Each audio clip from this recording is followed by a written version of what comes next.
mag-expect ng kahit na ano. Kasi yung ginawa niya ng 13, masaya na talaga ako dun.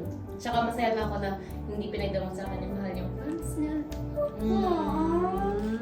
Sobrang thankful ako kasi nga hindi sa akin pinagdamot ni mahal yung word fam. Tapos ano? Ano?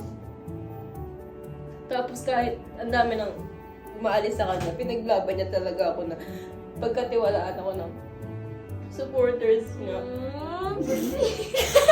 Ayoko na naiiyak na po. Ayoko na. Thank you, I love you. Happy birthday. Happy Mansari. The things I do for you, Creo Francesca Manabat. Thank you guys, thank you. Hindi na dapat kasi kami pupunta ito kasi ang dami nangyari. Pero dito ko ngayon, tapos tinulungan mo siya na itago to ganyan. So, thank you kay Bel at kay Eka. Kasi alam kong for sure nag-effort din silang dalawa dito. Kasi hindi mo naman to magagawa na mag-isa talaga. So thank you.